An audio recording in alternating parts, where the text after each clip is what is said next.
نحمده ونصلي على رسوله الكريم اما بعد فقد قال الله تبارك وتعالى كما ورد في سورة الأعراف اعوذ بالله من الشيطان الرجيم بسم الله الرحمن الرحيم فالذين آمنوا به وعزروه ونصروه واتبعوا النور الذي انزل معه اولئك هم المفلحون صدق اللہ العظیم رب اشرح لي صدری ويسر لي امری واحلل عقدۃ من لسانی یفقهوا قولی اللهم ربنا الہمنا رشدنا واعذنا من شرور انفسنا اللهم صل على عبدك ونبيك ورسولك وحبيبك وخليلك محمد وبارك وسلم وصلی وسلم وبارک علی جمیع الانبیاء والمرسلین وعلی ملائکتک المقربین وعلی عبادک الصالحین وعلینا معہم یا ارحم الراحمین آمین یا رب العالمین۔ محترم وائس چانسلر صاحب، اساتذہ کرام، عزیز طلباء و طالبات، السلام علیکم ورحمۃ اللہ وبرکاتہ۔ آج جو مجھے موضوع دیا گیا ہے اس کے لیے میں نے سورہ اعراف کی آیت نمبر 157 کا آخری ٹکڑا جو ہے وہ آپ کو سنایا ہے۔ اس کا ایک پس منظر ہے وہ جان لیجیے۔ آپ کو معلوم ہے کہ جب حضرت موسیٰ بنی اسرائیل کو لے کر مصر سے نکلے ہیں، اس کے بعد مرحلہ آیا کہ اللہ تعالیٰ نے حضرت موسیٰ کو کوہ طور پر طلب فرمایا تورات عطا کرنے کے لیے۔ ان کی غیر حاضری میں ایک فتنہ کھڑا ہوا اور کچھ لوگوں نے ایک بچڑا بنا کر اس کی پرستش شروع کر دی بنی اسرائیل میں سے، سامری کا بنایا ہوا بچڑا۔ جب حضرت موسیٰ واپس آئے انہوں نے یہ دیکھا تو بہت غضبناک ہوئے، اور پھر اللہ تعالیٰ کے حکم سے فیصلہ ہوا کہ 12 قبیلوں میں سے جن لوگوں نے بھی یہ شرک کیا ہے ان کو انہی قبیلوں کے لوگ خود قتل کریں۔ کئی ہزار اسرائیل قتل ہوئے۔ یہ بہت بڑا یوں سمجھیے کہ پرج ہوا ہے اس قوم کے اندر۔ اس کے بعد پھر مزید اللہ تعالیٰ کی خدمت میں استغفار کے لیے حضرت موسیٰ علیہ السلام اپنے 70 بڑے بڑے سردار جو تھے 12 قبیلوں کے، ان کو لے کر حاضر ہوئے۔ وہاں انہوں نے استغفار کیا اور ایک دعا کی، پروردگار وَاكْتُبْ لَنَا حَسَنَةً فِي الدُّنْيَا وَالْآخِرَةِ، ہمارے لیے نیکی کا اندراج کر دے، دنیا میں بھی آخرت میں بھی۔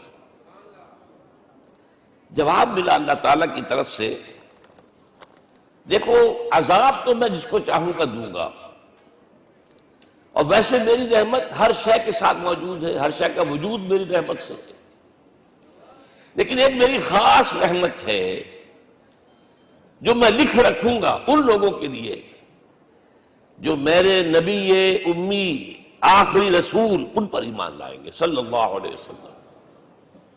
وہ جب آئیں گے اور وہ نیکی کا حکم دیں گے، بدی سے روکیں گے، پاکیزہ چیزوں کو حلال قرار دیں گے، ناپاک چیزوں کو حرام قرار دیں گے، نوع انسانی کے اوپر جو بوجھ تھے جو اس وقت ہوں گے ان کو اتاریں گے۔ وہ جب آئیں گے تو جو لوگ فالذین آمنوا بہ نمبر 1، وعزروہ نمبر 2، ونصروہ نمبر 3، واتبعوا النور الذی انزل معہ اولئک هم المفلحون، جو لوگ ان پر ایمان لائیں گے، ان کی تعظیم اور توقیر کریں گے، ان کی مدد کریں گے، اور جو نور ان کے ساتھ نازل کیا جائے گا یعنی قرآن، اس کی پیروی کریں گے، وہ ہوں گے جو فلاح پانے والے ہوں گے، میری خصوصی رحمت سے حصہ ان کو ملے گا۔ اب یہاں پہلے تو دعا کر لیجئے، اللہم ربنا اجعلنا منہم، اے اللہ ہم سب کو ان میں شامل فرما دے جو تیرے نبی کے ساتھ تعلق کی ان 4 بنیادوں کی شرائط کو پورا کر سکے، تقاضوں کو پورا کر سکے۔ اب ذرا ان میں سے ایک ایک کو لیجئے۔ ایمان جانی پہچانی چیز ہے، ایمان جسے کہتے ہیں، اس کی تشریح میں جانے کی ضرورت نہیں، وقت بھی محدود ہے، لیکن ایک بات سمجھنے کی ہے بہت ضروری۔ ایمان کے 2 لیول ہیں۔ ایک قانونی ایمان ہے جس کی بنا پر ہم ایک دوسرے کو مسلمان سمجھتے ہیں. اس کا تعلق اقرار باللسان کے ساتھ ہے، زبان سے کہنا اشہد ان لا الہ الا اللہ وحدہ لا شریک لہ واشہد ان سیدنا و مولانا محمد عبدہ ورسولہ. کوئی ہندو تھا، سکھ تھا، پارسی تھا، عیسائی تھا، یہ کلمہ کہے اور اسلام میں آ گیا. لیکن یہ زبانی کلامی ایمان جو ہے یہ انسان کی سیرت و کردار پر اثر انداز نہیں ہو سکتا. یہی وجہ ہے آج ہم دیکھ رہے ہیں مسلمان ہی جھوٹ بھی بول رہا ہے، مسلمان ہی بے ایمانی بھی کر رہا ہے، مسلمان ہی خیانت بھی کر رہا ہے، مسلمانوں کے لیڈر بلینز کی خیانت کر رہے ہیں. یہ کون ہے؟ سب مسلمان ہیں. وہ اس کی وجہ کیا ہے کہ ہم صرف قانونی مسلمان ہیں اور ہمارا ایمان قانونی ایمان ہے. اس کے لیے اسلام کا لفظ قرآن میں آیا ہے سورہ حجرات میں، قالت الاعراب آمنا قل لم تؤمنوا ولکن قولوا اسلمنا. اے نبی یہ بدو کہہ رہے ہیں ہم ایمان لے آئے، ان سے فرما دیجئے تم ہرگز ایمان نہیں لائے ہو، یوں کہو کہ ہم مسلمان ہو گئے ہیں. ولما يدخل الايمان في قلوبكم، ابھی تک ایمان تمہارے دلوں میں داخل نہیں ہوا. بہرحال اللہ کا شکر ہے اس نے ہمیں مسلمانوں میں پیدا کر دیا، ورنہ ہم میں سے کتنے ہوتے اگر کہیں اور پیدا ہو گئے ہوتے تو نعمت اسلام سے بھی ہم بہرہور ہو سکتے، کیا کہہ سکتے. اصل ایمان ہے جب وہ دل میں داخل ہو جائے، یقین بن جائے. اسی لیے بچپن میں یاد کیا ہوگا ایمان مجمل، آمنت باللہ کما ہوا باسمائہ وصفاتہ وقبلت جمیع احکامہ اقرار باللسان وتصدیق بالقلب. جب تصدیق بالقلب ہوگی تو اب اس کے تقاضے جو ہیں عملی پیدا ہوں گے. ان تقاضوں میں سے ایک میں 2 حدیثوں کے حوالے سے آپ کے سامنے رکھ رہا ہوں. پہلی حدیث حضرت عبداللہ بن عمرو بن العاص رضی اللہ تعالی عنہما سے مروی ہے، لا یؤمن احدکم حتی یکون ہواہ طبعا لما جئت بہ. دیکھو تم میں سے کوئی شخص مومن نہیں ہو سکتا جب تک کہ اس کی خواہش نفس تابع نہ ہو جائے اس شریعت کے، اس قانون کے، اس ہدایت کے جو میں لے کر آیا ہوں. اگر عملاً تابع نہیں ہوئے تو حقیقتاً مومن نہیں ہو. دل میں جھانکو، Do I really believe that Muhammad is the Prophet of Allah? Do I really believe that Quran is the word of God? کبھی جھانکیے گا اندر، جواب ملے گا صحیح آپ کو. کیا کنوکشن ہے؟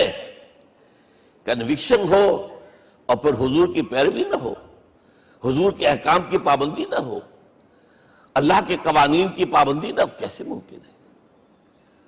حضور تو فرماتے ہیں صلی اللہ علیہ وسلم ایک ایسی بد اخلاقی اور کج خلقی پر صرف اسے کوئی گناہ کبیرہ بھی نہیں کہیں گے. فرمایا ایک مرتبہ واللہ لا یؤمن واللہ لا یؤمن واللہ لا یؤمن، خدا کی قسم فلاں شخص مومن نہیں ہے، خدا کی قسم فلاں شخص مومن نہیں ہے، خدا کی قسم فلاں شخص مومن نہیں. صحابہ کانپ گئے، کون بدبخت ہے جس کے بارے میں فرمایا جا رہا؟ پوچھا گیا من یا رسول اللہ. جواب سنیے اور اپنے غریب حالوں میں جھانکیے. وہ شخص الذی لا یامن جارہ بوائقہ، وہ شخص جس کی شرارتوں کی وجہ سے اس کا پڑوسی چین میں نہیں ہے، امن میں نہیں ہے، وہ مومن نہیں ہے. خدا کی قسم نہیں ہے، خدا کی قسم نہیں ہے. کیسے علیحدہ کر لیں گے اس ایمان کو اعمال سے اور ایمان کو اخلاق سے؟ آگے چلیے، وہ جو حدیث حضرت ابو ہریرہ سے، اور یہ متفق علیہ ہے، صرف بخاری کی نہیں ہے، بخاری جمع مسلم. لا یؤمن احدکم حتی اکون احب الیہ من والدہ وولدہ والناس اجمعین. تم میں سے کوئی شخص مومن نہیں ہو سکتا جب تک کہ میں اسے محبوب تر نہ ہو جاؤں، اپنے باپ سے بھی، اپنے بیٹے سے بھی، اور تمام انسانوں سے. جھانک لیجئے دل میں صورتحال یہ ہے یا نہیں ہے. کیوں محبوب ہو جائیں؟ اس لیے کہ آپ کے ذریعے ہدایت ملی ہے، آپ کے ذریعے ہم اللہ سے جڑے ہیں. اور آپ کو معلوم ہے دنیا میں کوئی شاہ ہدایت نہیں، نعمت نہیں ہے جب تک کہ نعمت ہدایت نہ ہو. اگر صحت اچھی ہے ہدایت نہیں ہے تو بدماشیاں کریں گے، کیا کریں گے؟ آپ کو معلوم ہے صحت اچھی جو ہے کہ جا کے کھپے گی اگر ہدایت نہیں ہے. اگر دولت ہے ہدایت نہیں، کیا کریں؟ گلچھرے اڑائیں گے، عیاشیاں کریں گے، لوگوں پر اپنی دولت کا روب گاڑیں گے. اولاد ہے، ہدایت نہیں ہے. یہ اولاد سہان روح بھی بن جائے گی کہیں آپ کے لیے. کوئی شے نعمت نہیں ہے جب تک کہ نعمت ہدایت نہ ہو، اور ہدایت ہمیں ملی محمد الرسول اللہ صلی اللہ علیہ وسلم کے ذریعے. تو آپ سے بڑھ کر محبوب کون ہوگا؟ اس کے ضمن میں ایک بڑا پیارا واقعہ آتا ہے. حضرت عمر سے پوچھتے ہیں حضور ایک مرتبہ، عمر تمہیں مجھ سے کتنی محبت ہے؟ اندازہ کیجئے کہ اس قدر اپنائیت کسی سے ہوتی ہے تب یہ سوال ہوتا ہے. عمر تمہیں مجھ سے کتنی محبت ہے؟ عرض کیا حضور مجھے آپ دنیا کے ہر انسان سے زیادہ محبوب ہیں. فرمایا اور اپنی جان سے؟ ذرا سا توقف کیا، دل میں جھانکا. ہاں حضور اب میں یہ بھی کہتا ہوں کہ میری جان سے بھی زیادہ عزیز ہے مجھے. آپ نے فرمایا الان عمر اب پہنچے ہو جو مقام ہے، اب درکار ہے، جو مطلوب ہے. تو محبت اس درجے کی، اطاعت اس درجے کی اگر نہیں ہے تو ایمان نہیں ہے. ہاں قانونی ایمان ہے، اب مسلمان ہے، اللہ کا شکر ہے، بہت بڑا فضل ہے. اب اگلے بات پر آئیے. الضروح، ان کی توقیر، ان کی تعظیم کرے. یہ تعظیم کس درجے میں؟ اب وقت بہت کم ہے، میں صرف آپ کو سورہ حجرات سے مثال دے رہا ہوں. فرمایا گیا یا ایھا الذین آمنوا لا ترفعوا اصواتکم فوق صوت النبی ولا تجہروا لہ بالقول کجہر بعضکم لبعض ان تحبط اعمالکم وانتم لا تشعرون. اے ایمان والو، کبھی اپنی آواز کو حضور کی آواز سے بلند تر نہ کر دینا. کبھی جس طرح بلند آواز سے ایک دوسرے سے بات کرتے ہو ایسے نہ کر بیٹھنا، مبادا تمہارے سارے اعمال حبط ہو جائیں اور تمہیں پتہ بھی نہ چلے. تم تو کہو گے میں نے کوئی گناہ کبیرہ تو نہیں کیا، میں نے کوئی ڈاکہ نہیں ڈالا، چوری نہیں کی، کوئی زنا نہیں کیا، کوئی شراب نہیں پی. لیکن یہ سوء ادب، لا ترفعوا اصواتکم فوق صوت النبی ولا تجہروا لہ بالقول کجہر بعضکم لبعض ان تحبط اعمالکم وانتم لا تشعرون. یہاں ایک میں عملی بات بھی آپ کے سامنے رکھ دوں. صحابہ کے بارے میں تو بات سمجھ میں آ گئی کہ اپنی آوازیں پست رکھیں. ہم کیسے کریں؟ ہمارا ایک طرز عمل ہونا چاہیے. اگر کسی گفتگو میں کوئی شخص کہ حضور نے یہ فرمایا ہے، کبھی یہ نہ کہے میں نہیں مانتا. ہاں توقف کر لیں، بھائی میں تحقیق کروں گا کہ واقعی حدیث صحیح ہے یا نہیں ہے. ٹھیک، ضروری نہیں کہ جو کہہ دیں مان لیں آپ. محدثین نے کتنی محنتیں کر کر کے چھانٹی کی ہے. لہذا یہ، لیکن فوراً اگر آپ بگڑا نہیں میں نہیں مانتا، یہ عقل کے خلاف ہے، یہ فلاں ہے، یہ وہ ہے، یہ ہے کہ جو آپ سوء ادب کے مرتکب ہو رہے ہیں نبی اکرم صلی اللہ علیہ وسلم کی بارگاہ میں. ہاں توقف کریں، غور کریں، تحقیق کریں، معلوم ہو کہ یہ حدیث پختہ نہیں ہے، مستند نہیں ہے، پھر دوسری بات ہے. اور یہ جان لیجئے ہمارا جو معاشرہ ہے اس کا ایک قانونی جو ہے احاطہ ہے. یہ بھی سورہ حجرات کی پہلی آیت ہے، یا ایھا الذین آمنوا لا تقدموا بین یدی اللہ ورسولہ. اللہ اور اس کے رسول کے احکام کا دائرہ ہے، اس کے اندر اندر رہو، باہر نہیں نکل سکتے. لیکن اس دائرے کے اندر ایک مرکزی شخصیت جس کی دل آویزی، جس کا حسن سلوک، جس کا حسن کردار، جس کا حسن اخلاق مرکز بن جائے، تمام لوگوں کی جذباتی محبت کا مرکز بن جائے، اگر یہ نہیں ہوگا تو معاشرہ مضبوط نہیں ہوگا. محض قانون اور دستور پر معاشرہ مضبوط نہیں ہوتا. کسی شخصیت، اب آپ کو معلوم ہے آخر ہندوستان کے معاشرے میں گاندھی کا ایک مقام ہے کہ نہیں ہے؟ آخر یہ سارا معاملہ چل رہا ہے اسی کے گرد کے نہیں؟ ماؤ زے تونگ کے معاملہ ہے ہی کہ نہیں ہے؟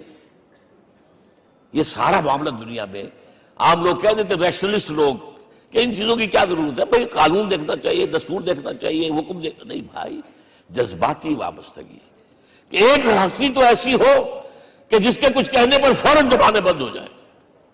اور اس کا نقشہ میں سعودی عرب میں دیکھتا ہوں، اگر وہاں کے دو بدو لڑ رہے ہوں سخت اور ایک دوسرے کو کھانے کو دوڑ رہے ہوں، کوئی شخص کہتے صلی علی النبی، فوراً خاموش. معلوم ہوتا ہے آگ کے اوپر کسی نے پانی ڈال دیا، خاموش، صلی علی النبی، صرف یہ کہنے سے.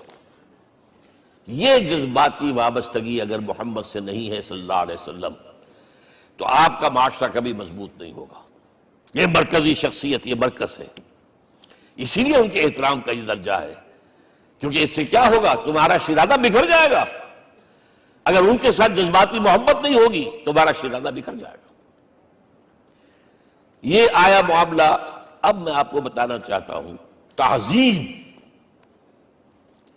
ہمارے ہاں اصل میں بدقسمتی سے ہم سیرت کی تقریریں کرتے ہیں، حضور کی عظمت بیان کرنے کی کوشش کرتے ہیں۔ کچھ لوگ تو خیر حضور کی زلفیں ہیں، حضور کی آنکھیں ہیں، حضور کی کملی ہے، حضور کا سایہ نہیں تھا وغیرہ، یہ باتیں اپنی جگہ ہیں، ہر چیز ٹھیک ہے، لیکن یہ جان لیجئے حضور کی اصل عظمت ایک نبی اور رسول کی حیثیت سے ہے، اور وہ شے وہ ہے جہاں جبرائیل کے بھی پر جل رہے ہیں، اس کی حقیقت کون جانتا ہے؟ میں ایک مثال دے رہا ہوں آپ کو کہ حضور 100 میں مثال رکھا کرتے تھے۔ آج روزہ رکھا، شام کو افطار نہیں کیا، وہ رات کو چل رہا ہے روزہ، اگلے روز پھر وہ کنٹینیو کر رہا ہے شام تک، 2 دن کا 100 میں مثال، 3 دن کا بھی رکھتے تھے۔ صحابہ نے اجازت چاہی، حضور ہمیں بھی اجازت دے دیں، نہیں، آج کے حضور آپ تو رکھتے ہیں، ہمیں منع کرتے ہیں۔ اب سنیے، ایکم مثلی، تمہیں سے کون ہے مجھ جیسا؟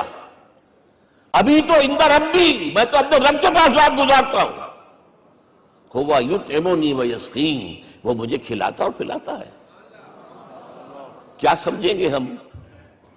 کیا ہماری سمجھ میں آئے گا؟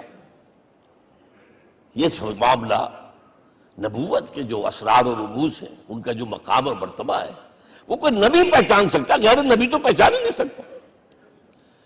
ایک ڈاکٹر کا کیا مقام ہے اپنے فن میں، وہ کوئی ڈاکٹر ہی سمجھ سکے گا نا، غیر ڈاکٹر کہاں سمجھے گا؟ اور حقیقت میں وہی سمجھے گا جو اس سے بھی اوپر کا ڈاکٹر ہے، نیچے والا تو نہیں سمجھ سکتا۔ جو کمتر ہے وہ تو صرف اوپر دیکھے گا، اللہ اللہ خیر صلی اللہ، جو اوپر ہے اور ظاہر ہے محمد سے اوپر کوئی نہیں صلی اللہ علیہ وسلم۔ یہی وجہ ہے، دیکھیے شیخ سعدی کو کیا کہنا پڑا، یا صاحب الجمال و یا سید البشر من وجهك المرير قد نور القمر لا يمكن الثناء كما كان حقه بعد خدا بزرگ توئی قصہ مختصر۔ اے محمد صلی اللہ علیہ وسلم، آپ کی ثنا جیسے کہ حق ہے ہو ہی نہیں سکتی۔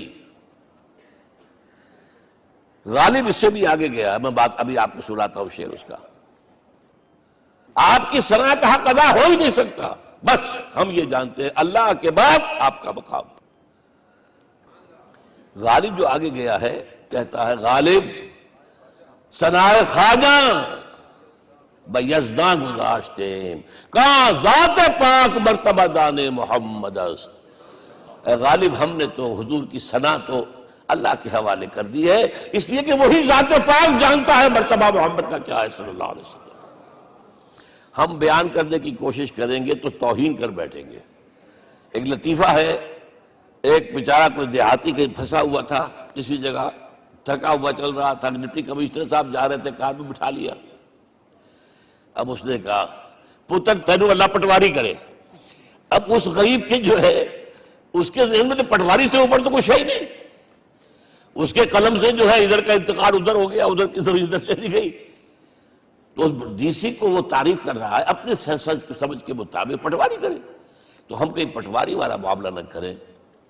ہاں ایک پہلو ایسا ہے جس کے حوالے سے حضور کی عظمت ہماری سمجھ میں آئے گی۔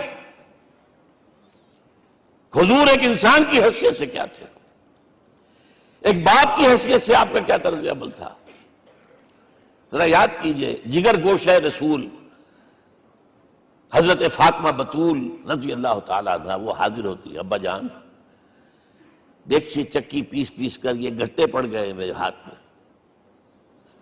یہ کنویں سے پانی لاتی ہوں، مشکیزیں کہ یہاں پر بندیاں پڑ گئی۔ حضور اب تو عام لوگوں پر بھی آسانیاں ہیں، لوگوں کے ہاں غلام آ گئے ہیں، کنیزیں آ گئی ہیں، مال و دولت آ گئی ہے، مجھے بھی کوئی غلام کنیز عطا ہو جائے۔ اور آپ کو معلوم ہے یہ لخت جگر، نور چشم، محمد کی سب سے پیاری بیٹی صلی اللہ علیہ وسلم، کوئی شک نہیں اس میں، فاطمہ، کیا بیتی ہوگی حضور کے قلب پر. لیکن فرمایا کیا بیٹی، یہ دنیا کی چیزیں ہماری لیے نہیں ہیں، میں تمہیں اس سے بہتر شے دیتا ہوں. تسبیح فاطمہ، ہر نماز کے بعد 33 مرتبہ سبحان اللہ، 33 مرتبہ الحمدللہ، 33 مرتبہ اللہ اکبر کہہ لیا کرو. لیکن سوچ لیجئے دل پر کیا گزری ہوگی صلی اللہ علیہ وسلم. حضرت عائشہ سے پوچھئے، حضرت خدیجہ سے پوچھئے، حضور کیسے شوہر تھے؟ آپ سے زیادہ خواتین کے حق میں نرم، گھر کے کام کا جھاڑو دے رہے ہیں، کپڑے جو ہیں بوسیدہ انہیں سی رہے ہیں، گھر میں بیٹھے ہوئے یہ کام کرتے تھے. بہرحال ایک بات میں آپ سے عرض کروں، آپ انسان کی جس حیثیت کا بھی ذہن میں تصور کریں گے وہ ساری حیثیتیں محمد میں موجود ہیں صلی اللہ علیہ وسلم. محمد حاکم کی حیثیت سے بھی ہیں، محمد سب سالار کی حیثیت سے بھی ہیں، محمد قاضی القضات بھی ہیں، محمد ہیڈ آف دی اسٹیٹ بھی ہیں، محمد بیویوں والے بھی ہیں، اولاد والے بھی ہیں، محمد 5 وقتہ امام بھی ہیں، جمعے کے خطیب بھی ہیں، مدرس قرآن بھی ہیں، مربی بھی ہیں، مزکی بھی ہیں، اور ہر میدان میں بلند ترین مقام. کوئی ایسی جامع شخصیت ملے گی؟ ہمارے ہاں تو حال یہ ہے کہ جو خطیب صاحب ہوتے ہیں وہ 5 وقتہ نماز کیسے پڑھا سکتے ہیں؟ ان کا تو اونچا مقام ہے. 5 وقتہ نماز کے لیے تو علیحدہ چاہیے امام آپ کو، اور وہاں بھی ایک امام سینئر ہوگا، وہ عشاء مغرب اور فجر پڑھائے گا، ایک جونیئر ہوگا بیچارہ، وہ جو خاموش نماز ہے وہ پڑھائے گا.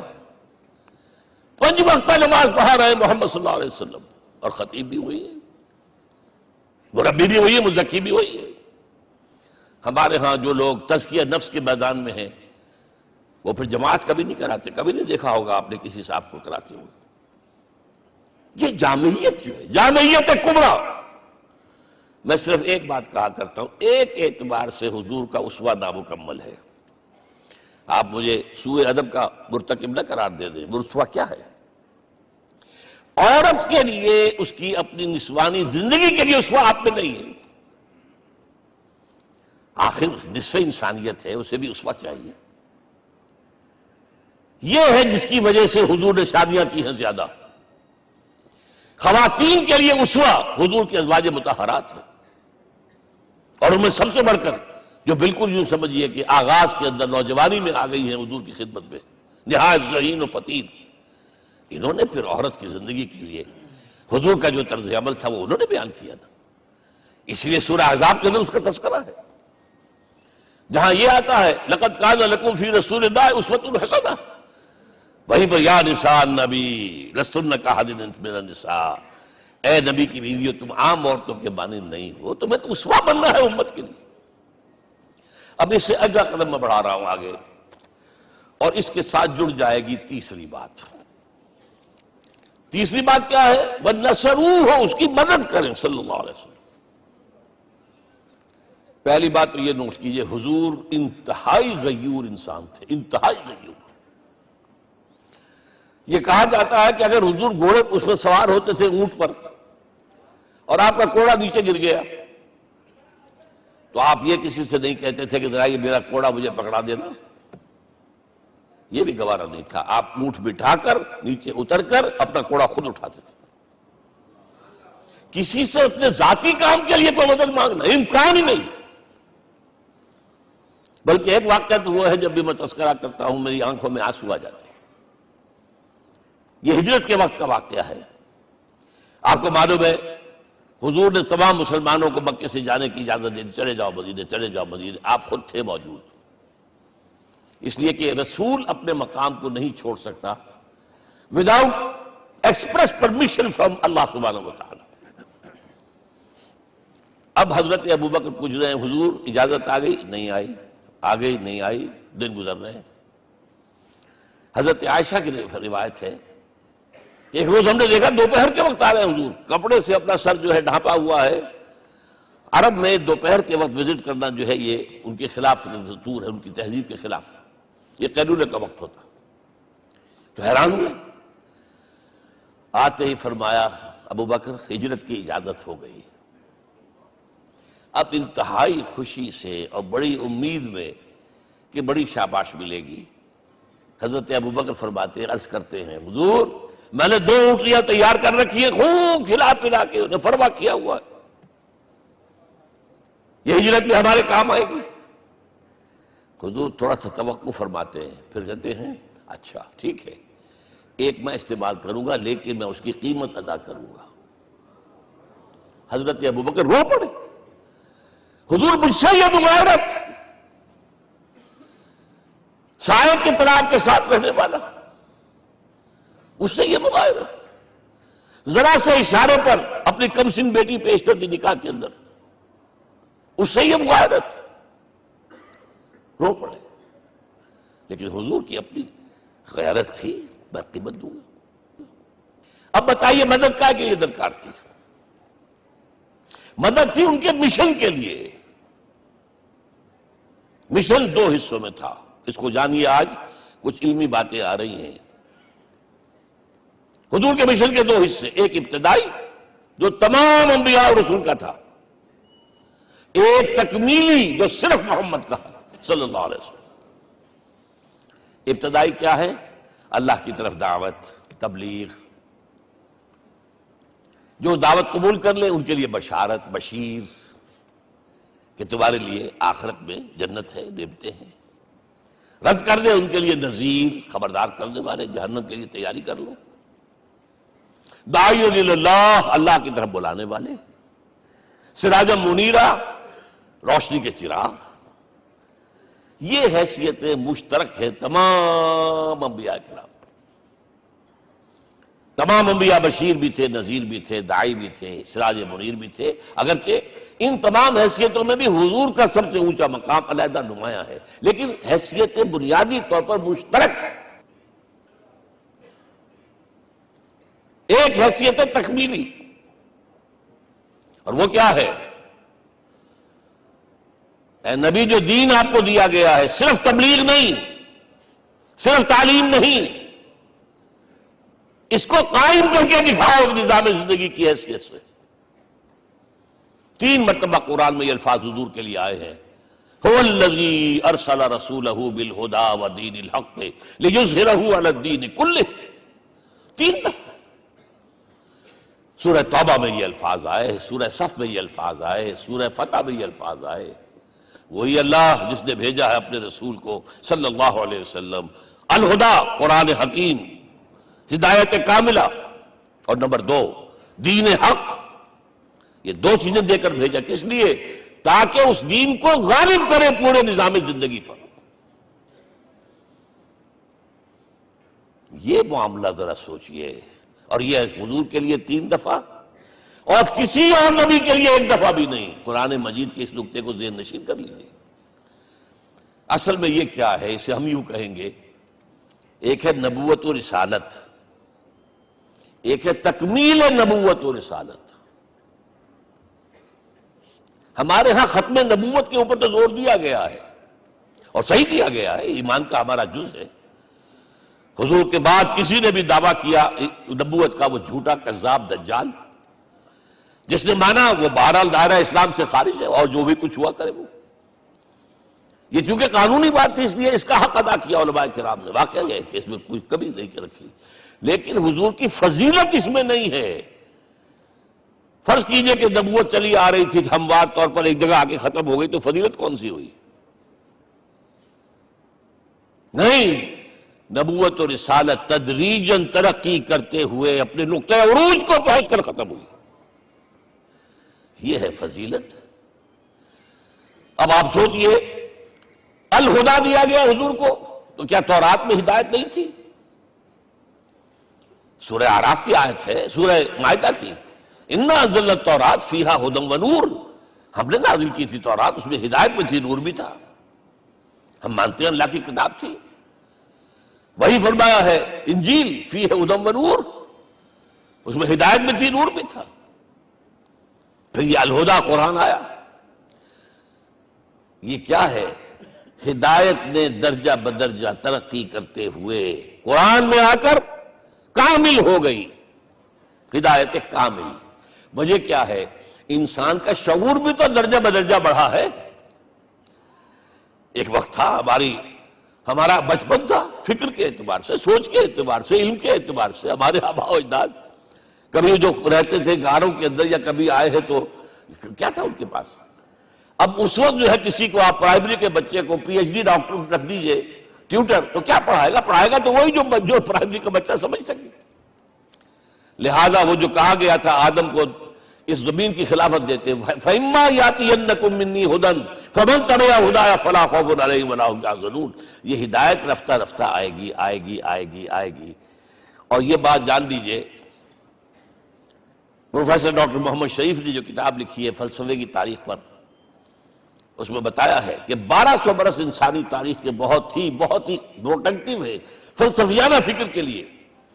From 600 BC to 600 AD 1200 years سارے فلسفے اسی میں پیدا ہوئے۔ سقراط، مختار، افلاطون اور یہ سب نکل گئے، اور کنفیوشس بھی آ گیا، تاؤ بھی آ گیا، اور بدھ بھی آ گیا، جین بھی آ گیا، سب آ گئے۔ گویا کہ انسان جب کچھ سوچ سکتا تھا، جتنا سوچ سکتا تھا سوچ چکا۔ اور یہ بھی سنا دوں، حضرت عیسیٰ نے کہا تھا اپنے حواریوں سے، ڈپارٹنگ جو میسج تھا، مجھے ابھی تم سے اور بھی بہت باتیں کرنی تھی لیکن تم ان کا تحمل نہیں کر سکو گے، جب وہ فارقلیت آئے گا صلی اللہ علیہ وسلم تو تمہیں سب کچھ بتائے گا۔ لہذا جب انسان بلوغت کو پہنچا ہے فلسفیانہ فکر کے اعتبار سے، تب، اور یہ بھی نوٹ کر لیجئے، بہت اہم بات کہہ رہا ہوں، چند مہینے غار حرا کی تنہائیوں میں اللہ تعالیٰ نے حضور کو وہ سارا ذہنی سفر طے کرایا ہے۔ کیا کرتے تھے حضور جا کر غار حرا میں؟ کبھی سوچا آپ نے؟ اگر آپ یہودیوں میں پیدا ہوئے ہوتے تو یہودی طرز پر آپ عبادت کرتے، اگر کہیں عیسائیوں میں پیدا ہوتے تو عیسائیوں کی طرف پر آپ تو نہیں تھے، آپ تو پیدا ہوئے مشرکین میں شرک کرنے کا امکان ہی نہیں آپ کے لیے، تو کیا کرتے تھے؟ حدیث کے الفاظ یہ کہ یتحنث فی، وہاں جا کر عبادت کرتے تھے۔ اب شارحین حدیث نے بہت عمدہ لکھا ہے، کانا صفت تعبدہ فی غار حرا التفکر والاعتبار، غار حرا میں آپ کی عبادت فکر، غور و فکر، تفکر و اعتبار، جس کی میں تعبیر یہ کر رہا ہوں، جس کو کہا کبھی اکبر الہ آبادی نے، خدا کے کام دیکھو بعد کیا ہے اور کیا پہلے، نظر آتا ہے مجھ کو بدر سے غار حرا پہلے۔ تم غار حرا کو نہیں جانتے؟ مصطفیٰ اندر حرا خلوت گزید، قوم آئین و حکومت آفرید۔ The most productive part of the period life of Muhammad is that which he passed in غار حرا۔ فکر کی ساری جو ہیں بلندیاں طے کی، تب آیا ہے اقرأ باسم ربک، اب اللہ کا الہدیٰ شروع ہوا ہے۔ اچھا، اسی طرح نمبر 2، دین حق مکمل ہوا ہے۔ ورنہ جب ہم کبھی غاروں میں رہتے تھے کسی میونسپلٹی کا بھی سوال نہیں، نظام کسے کہیں گے؟ پھر یہ ہے کہ قبائلی نظام آیا، چلیے ایک شیخ ہے اس کا کہنا ماننا ہے سب کو، کچھ نظام تو بن گیا نا۔ اور نظام جہاں آئے گا جکڑ بندی ہو جائے گی، اب تم فلاں قبیلے کے شخص ہو، اس کا قبیلے کا سردار یہ، تمہیں حکم ماننا پڑے گا، اس قبیلے کی روایت یہ ہے، تمہیں پیروی کرنی پڑے گی، you have to do it whether you like it or not۔ پھر آپ کی سٹی اسٹیٹس وجود میں آئی، پھر امپائرز وجود میں آ گئے، 400-500 برس سے رومن امپائر، 400-500 برس سے ایرانین امپائر عرب کے اوپر ایسے تھی جیسے افغان کے سر کے اوپر بہت بڑا جو ہے پگڑ رکھا ہوتا ہے۔ کتنا بڑا ہوتا ہے؟ وہ کسی نے شعر کہا بھی تھا، مجھے تو اب یاد نہیں، کہ سر پہ باندھے ہوئے پورا افغانستان۔ میرا خیال ہے ضمیر جعفری۔ تو کیا تھا یہ جزیرہ نما عرب؟ یہ جزیرہ کہلاتا، الجزیرہ، الجزیرہ، اس لیے کہ نیچے آپ کو معلوم ہے بحیرہ عرب، ادھر جو ہے خلیج آ رہی ہے آخر تک، ادھر سے بحیرہ قلزم جا رہا ہے، اور پھر خلیج عقبہ آ گئی ہے، تو یہ سارا جو ہے جزیرہ نما ہے، اس سے پیننسولا۔ لیکن عرب اوپر 2 اور ہیں، عراق عرب، شام عرب۔ عراق عرب پر قبضہ ایران کا، شام عرب پر رومیوں کا۔ اور جب یہ سلطنتیں بن گئیں تو گویا کہ انسان شکنجے میں آ گیا۔ ظلم، محنت کرے کسان، عیش کرے جاگیردار، اور بادشاہ محل بنائے، لگان وہاں سے آ رہا ہے. از جفائے دے خدایاں کشتے دہ خانہ خراب. کرگے پر بیٹھا ہوا کوئی کھدر بن رہا ہے, ٹیکس دو. بادشاہ محل بھی بنائے گا, یاشیاں بھی کرے گا, سارا نسوانی حسن جو ہے کوہ قاف کا لے آئے گا اپنے ہاں, اور پھر فوج بھی رکھے گا. ذرا تم نے گردن اٹھائی تو تمہاری سرکوبی کرنے کے لیے فوج تیار ہے. یہ جب جکڑ بند آئی ہے انسان پر, تب محمد کو بھیجا گیا ہے. دی لیبریٹر, اسے آزاد کرانے والا, دین حق دیا گیا. یہ دین حق قرآن مجید میں اسی لیے کہا گیا, یہ میں کہہ رہا ہوں تکمیل رسالت النبوت. الیوم اکملت لکم دینکم واتممت علیکم نعمتی ورضیت لکم الاسلام دینا. آج میں نے تمہارے لیے تمہارے دین کو کامل کر دیا ہے. یہ مکمل نظام زندگی ہم نے دیا ہے, پہلے تھا ہی نہیں. لہذا کسی اور نبی سے یہ نہیں کہا گیا کہ اس کو غالب کرو. میں نے آپ کو بتا دیا کہیں نہیں ہے. نہ نوح, نہ ہود, نہ صالح, نہ ابراہیم, نہ موسیٰ, نہ عیسیٰ, کوئی بھی نہیں. اور حضور سے کہا گیا یہ دین اب غالب کرو. اگر صرف تم کتاب میں لکھ کر دے جاؤ اور اس کے مثال پیش نہ کر سکو, دنیا کہے گی بہت اچھی شاعری ہے. آج بھی آپ کو معلوم ہے دی ریپبلک کتاب زندہ ہے, لیکن آج تک ایک دن کے لیے بھی وہ نظام کہیں قائم ہوا ہے. ہم یہی کہیں گے کہ ٹھیک ہے, یہ جو ہے ایک خواب ہے, اللہ اللہ فرض, اس کے سوا کیا یوٹوپیا ہے. اس نظام کو قائم کر کے دکھاؤ. اب آپ اس کو اینالائز کر لیجئے, اچھی طرح سمجھ لیجئے. It was the revolutionary role which was assigned to محمد صلی اللہ علیہ وسلم. نظام کو بدلنا, اسی کا نام تو انقلاب ہے. انقلاب کسے کہتے ہیں؟ دنیا میں دو نظام ایک جگہ نہیں ہو سکتے. مذہب 100 بھی ہو سکتے ایک جگہ. مذہب لمیٹڈ ہے, آپ کی ذاتی زندگی, آپ کے کچھ عقائد ہیں, کچھ عبادات ہیں, کچھ رسومات ہیں, کچھ سوشل رائٹس ہیں, یہ ہے بس. تو یہ تو 100 بھی they can coexist. امریکہ میں کتنے ہیں؟ مسلمان گئے مسجدیں بنا لی ہیں, ہندو گئے ہیں مندر بنا لیے ہیں, سکھ گئے ہیں ان کے گردوارے بنے ہوئے ہیں, سلوتے یعنی یہودیوں کے عیسائیوں کے تو بے شمار ہے ہی ہیں, لیکن ہے ہمہ مذہب. لیکن دین تو دو نہیں ہو سکتے. یا ڈیموکریسی ہوگی یا بادشاہت ہوگی, ایک تو دو تو نہیں ہو سکتے. یا کیپٹلزم ہوگا یا سوشلزم ہوگا, دو تو نہیں ہو سکتے. یا تھیوکریسی ہوگی یا ڈیموکریسی ہوگی, دو نہیں ہو سکتے. اور یہ بھی آپ کو معلوم ہے دنیا میں کہیں ویکیوم نہیں ہے نظام کے اعتبار سے, کبھی نہیں رہا ہے. ہر ایک نظام موجود ہے. آپ کوئی دوسرا نظام لانا چاہتے ہیں, پہلے اس کو جڑ سے اکھیڑنا پڑے گا. گفت رومی ہر بنائے کوہنا کا باداں کلند, تو نہ دانی اولا تعمیر راں ویرا کلند. رومی نے کہا ہے کہ دیکھو اگر کوئی نئی تعمیر تمہیں کرنی ہو تو تم جانتے نہیں ہو پہلے پرانی تعمیر کو گرانا پڑتا ہے. پہلے آپ نظام جڑ سے کھینچ کر پھینکیں گے باہر, تب نظام لائیں گے نا. اور یہ ظاہر بات ہے جو نظام بھی ہے اس کے ساتھ ویسٹڈ